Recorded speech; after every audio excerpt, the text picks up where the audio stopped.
Paz, Senhor, meus queridos, tudo bem? Nessa noite eu gostaria de trazer mais uma palavra aos nossos corações, né? Um tempo em que nós temos visto tantas más notícias. É o momento da gente ouvir uma palavra que vem do trono do Senhor, né? Ligamos a televisão, é rádio, internet, tudo vem com um turbilhão de caos, de más notícias, que deixa a nossa alma ainda mais atribulada.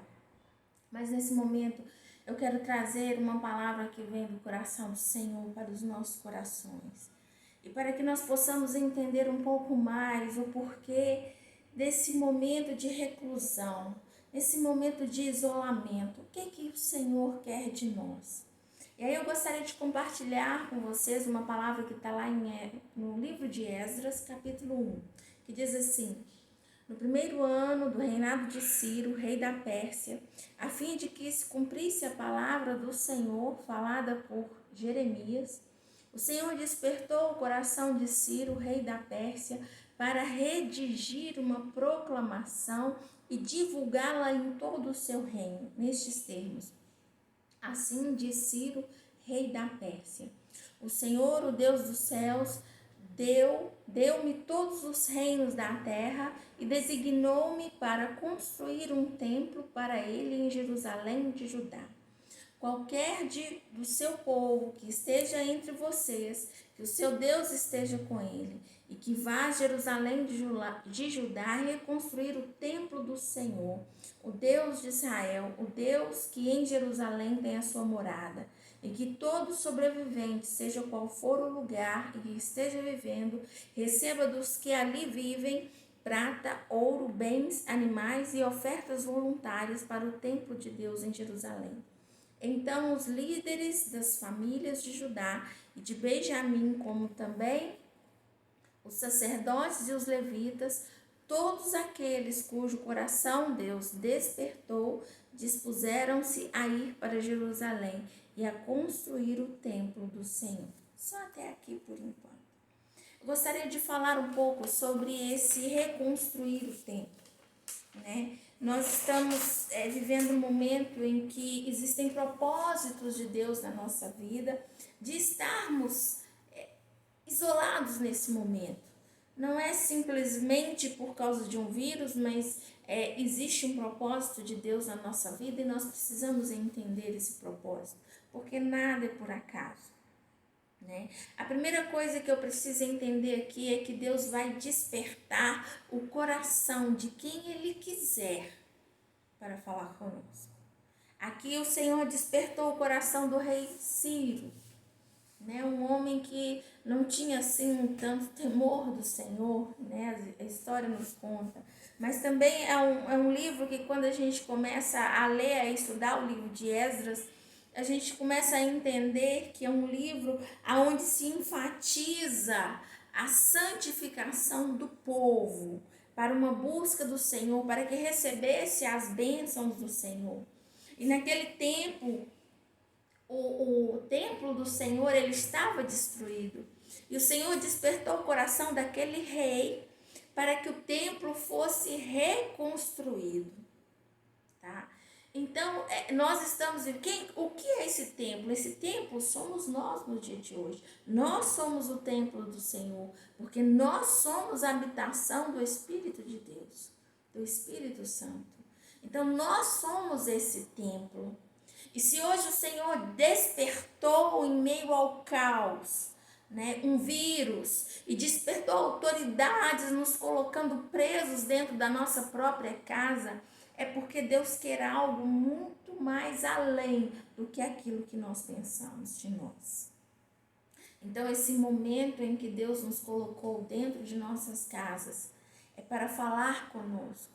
Esse tempo o Senhor quer que seja um tempo de reconstrução, de busca, de renovo, de transformação e de mudança. Porque há muito tempo nós temos profanado esse templo chamado nós, esse templo que é a habitação do Espírito Santo. Há muito tempo nós não estamos buscando como deveríamos realmente buscar, porque nunca temos tempo. Não temos tempo de buscar o Senhor, não temos tempo de ir à igreja, não temos tempo de jejuar, não temos tempo de ler a palavra do Senhor. Já que nós não temos tempo, o Senhor permitiu isso tudo, para que hoje, nesse momento, nós possamos ter tempo de ler a palavra, de buscar ao Senhor, de reavaliar a nossa vida, de reavaliar a nossa atitude, de reavaliarmos como templo do Senhor, de que forma temos profanado esse templo. Então o Senhor quer de nós realmente é uma renovação. Mas precisou de um vírus, precisou de um caos, sim. Porque outra coisa não nos colocaria, o mundo inteiro, não só nós, mas o mundo inteiro, outra forma não nos colocaria quietos dentro de casa. Eu sei que talvez tem muitos que estão ansiosos, estão depressivos por causa desse momento de ficar quieto em casa, desse isolamento. Mas eu quero que você entenda e não olhe com maus olhos esse isolamento. Pegue esse tempo que você está em casa, que seja um tempo para você buscar a Deus, para você ter um encontro com Deus. Há quanto tempo você não ficava em casa para orar, para buscar? Há quanto tempo? E o Senhor quer isso, o Senhor quer essa reconstrução, esse templo que está inacabado, esse templo que está destruído, que está profanado, é um momento de reconstruir, é um momento de colocar as coisas no lugar.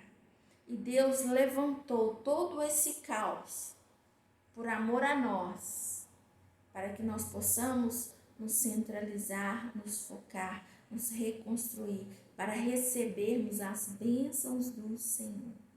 Para que eu receba as bênçãos de Deus, esse templo, ele tem que estar renovado, transformado. O altar tem que estar purificado. O altar tem que estar limpo. É por isso esse tempo em nossas vidas. E aí no versículo 2 a gente vê que Ciro deu uma ordem.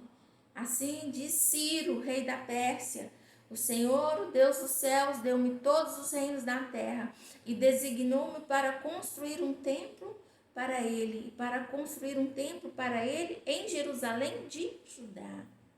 Então, existia uma ordem: vamos reconstruir o templo. A ordem é reconstruir o templo. Ajuntem todos e vamos reconstruir esse templo para Deus. Existe uma ordem, temos que ficar em casa. Existe uma ordem, sim. E nós temos que ficar em casa. Mas essa ordem é à toa? Não. É uma ordem que o Senhor está nos dando, usando a boca de outras pessoas para dizer assim: é momento de você ficar em casa e buscar a minha face, porque há muito tempo você não buscava. É momento de você se humilhar, de você se arrepender, de você buscar renovo, porque o que eu tenho para a sua vida é muito grande, mas eu preciso desse tempo renovado. E ali existe uma convocação de toda uma população. Então não é só para os cristãos, é para todos, é para todo mundo, é para todas as nações.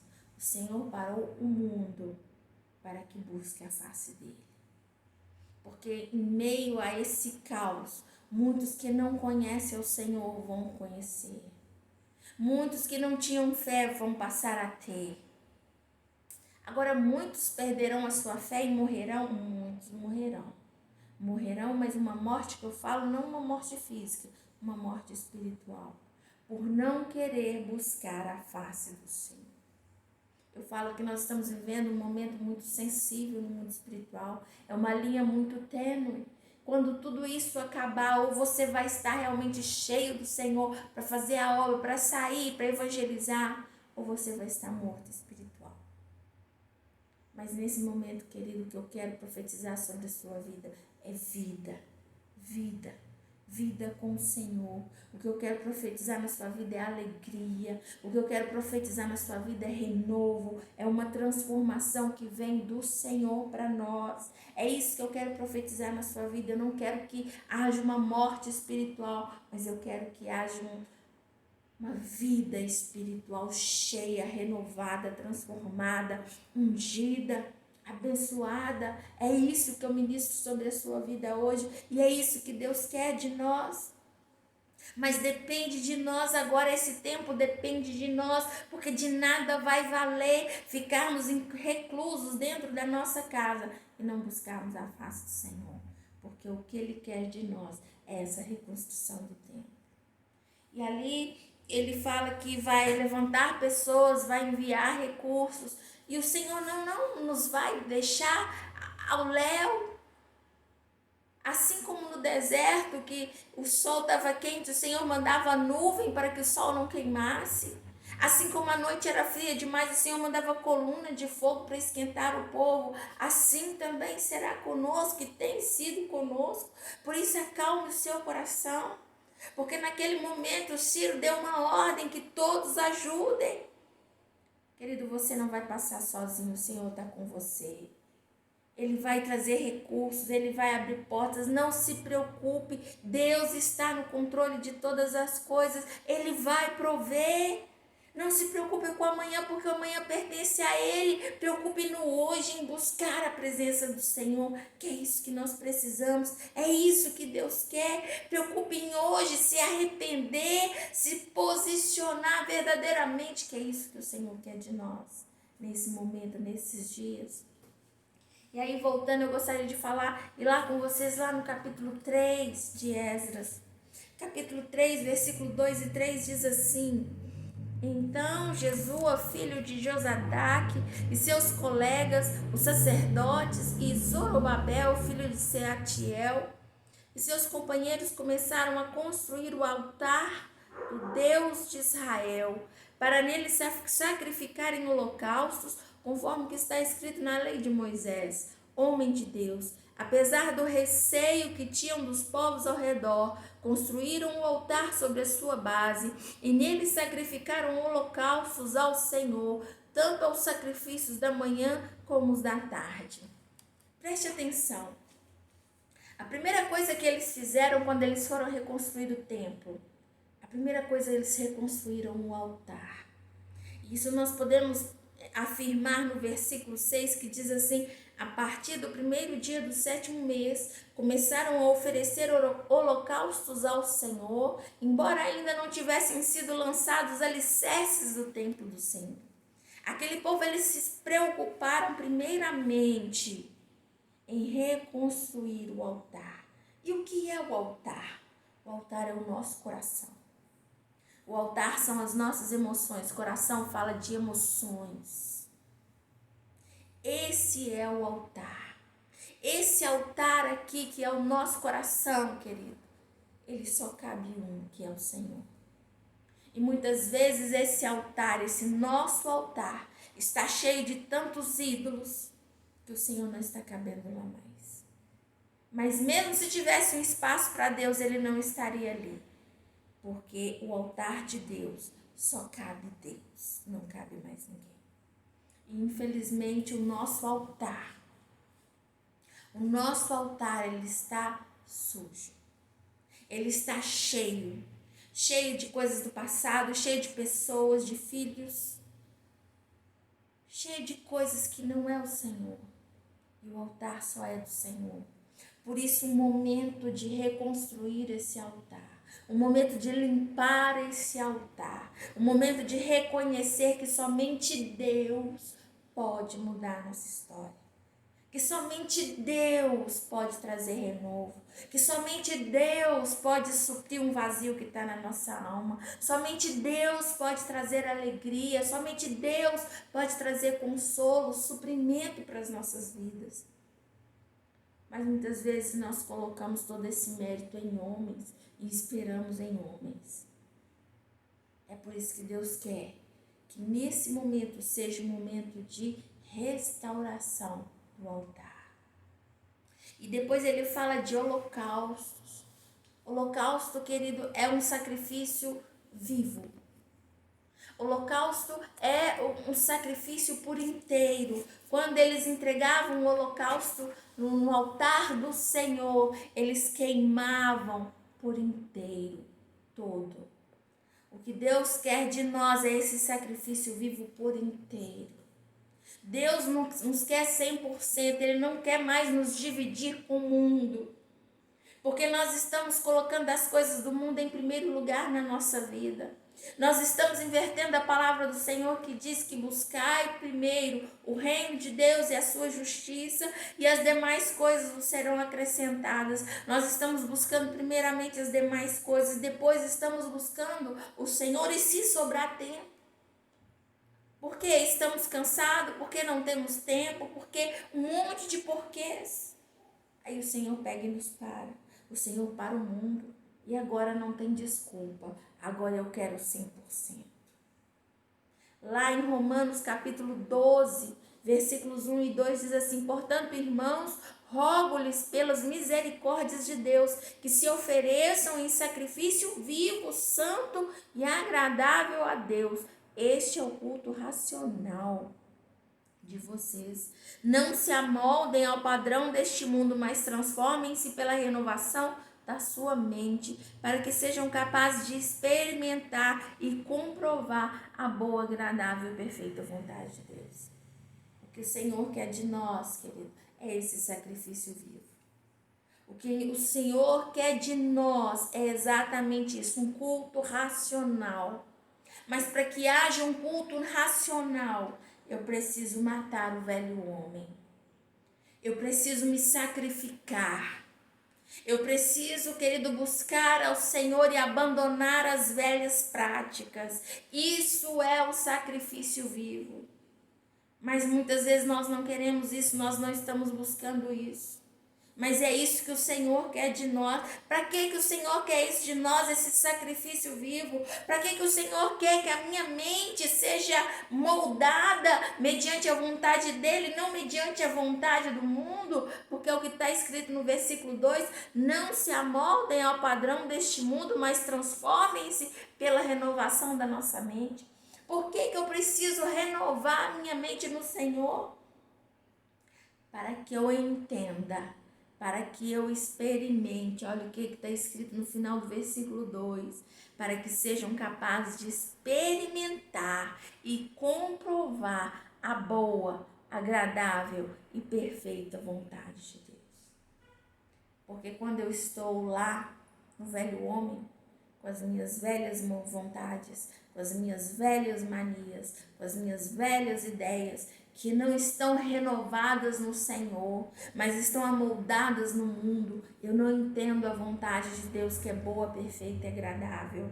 Eu sempre acho que Deus está fazendo pela metade, que Ele deveria fazer de uma outra forma, mas Ele sabe o que é melhor para nós. Mas para que eu possa entender essa vontade de Deus e experimentar essa boa, perfeita e agradável vontade de Deus, eu preciso ser renovado. Eu preciso me sacrificar. Eu preciso me entregar totalmente ao Senhor. E é isso que nós precisamos nesse momento. Entrega totalmente no altar do Senhor.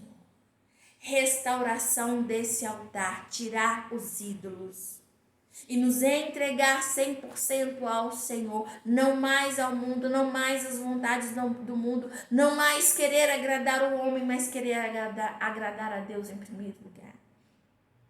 Nesse momento eu gostaria de orar com você. Onde você está agora, eu peço que você coloque a mão no seu coração. Senhor, em nome de Jesus, eu coloco a vida do meu irmão, Senhor, que está aqui comigo nessa oração. Deus, em nome de Jesus, que a palavra do Senhor possa penetrar na alma do meu irmão. Ah, Senhor, que a palavra do Senhor venha ser como uma espada de 2 gumes, Senhor, que penetra a alma, espírito, juntas, medulas, Senhor, em nome de Jesus, que faça separação. E que essa palavra, Senhor, possa entrar, que essa palavra, Senhor, possa se penetrar em cada célula, em cada junta, em cada medula, em cada órgão, em cada cantinho dessa alma. E que em nome de Jesus essa palavra, Senhor, venha assim em nome de Jesus mudar a perspectiva desse povo. Senhor, em nome de Jesus, que nesse momento mentes possam ser renovadas no Senhor, que haja um verdadeiro sacrifício vivo ao Senhor, uma entrega total ao Senhor. Que os altares essa noite, Senhor, possam ser em nome de Jesus restaurados. Que os altares essa noite, Senhor, possam ser em nome de Jesus limpos. Que todos os ídolos que estão ali possam ser retirados. Que eles possam entender qual é a vontade do Senhor sobre a vida deles. E que esse altar, ó Pai, essa noite, em nome de Jesus, possa ser preparado somente para o Senhor. Deus, que haja, Senhor, em nome de Jesus, uma renovação, que haja uma transformação. E em nome de Jesus, ó Pai, eu profetizo vida, vida, vida, vida sobre cada um dos meus irmãos, em nome de Jesus. Eu profetizo as bênçãos do Senhor, em nome de Jesus. E que esse altar, ó Deus, que é o nosso coração, venha a ser renovado, venha a ser transformado. E que todos os deuses, que todos os ídolos sejam arrancados, para que somente o Senhor, ó Pai, somente o Senhor venha reinar neste altar. E que nós possamos entregar a nossa vida totalmente ao Senhor. Aquele que está do outro lado, Senhor, que ainda não entregou a vida ao Senhor, que nesse momento possa estar entregando, porque ele possa ter entendido, ó Pai, a tua palavra, que para receber a boa, perfeita e agradável vontade do Senhor, eu preciso me entregar. Que nesse momento todos vocês possam entregar o coração, as emoções, a alma, a vida por inteiro, nas mãos do Deus vivo, e possa receber, em nome de Jesus, as bênçãos do Senhor, para a honra e para a glória do Senhor. Querido, que Deus possa nos abençoar, nos fortalecer, que sejam dias abençoados, renovados, transformados, para a honra e glória do Senhor. E quando tudo isso acabar, nós possamos nos abraçar, glorificar e fazer a obra do Senhor para a honra e para a glória do Senhor. Em nome de Jesus. Amém? Que Deus nos abençoe.